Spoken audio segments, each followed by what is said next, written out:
Hello అండి, welcome to one more mini vlog. ఈ thread తో ఒక చైన్ అయితే చేసి చూపించేస్తాను. అది ఎలా అనేది ఈ వీడియో మొత్తం పూర్తిగా చూడండి. ఇక్కడ నేను ఒక సిల్క్ థ్రెడ్ తీసుకున్నాను. అదే విధంగా ఒక అట్ట అయితే తీసుకున్నాను. వీడియోలో చూపిస్తున్న విధంగా అట్టకి ఈ విధంగా థ్రెడ్ అయితే చుట్టేసుకున్నాను. అలా ఒక 50 రౌండ్స్ అయితే తీసుకోవాలి. ఇలా 50 రౌండ్స్ తీసుకున్న తర్వాత వీడియోలో చూపిస్తున్న విధంగా కట్ చేసుకోవాలి. కట్ చేసిన తర్వాత వీడియోలో చూపిస్తున్న విధంగా అట్టకైతే ఇలా అటాచ్ చేసుకొని మనము జడ అయితే ఏ విధంగా అల్లుకుంటామో సేమ్ ఇది కూడా అదే విధంగా చివరి వరకు అల్లుకోవాలన్నమాట.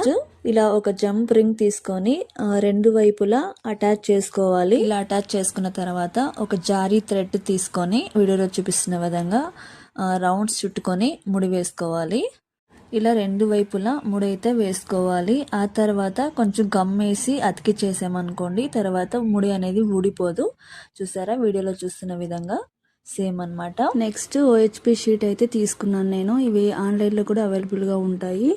సో నెక్స్ట్ నా దగ్గర ఉన్న కుండెన్స్ అయితే ఈ విధంగా డిజైన్ చేసుకున్నాను. మనకి ఎన్ని కావాలంటే అన్ని చేసుకోవచ్చు అనమాట. నేనైతే ఇక్కడ 6 అయితే చేసుకున్నాను.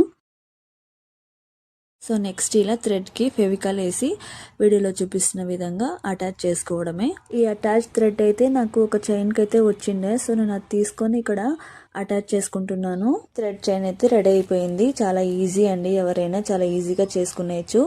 అండ్ ఎలా ఉందో కామెంట్స్లో చెప్పండి. నచ్చితే ఒక లైక్ ఇవ్వండి, అలాగే సబ్స్క్రైబ్ చేసుకోండి. Thank you for watching.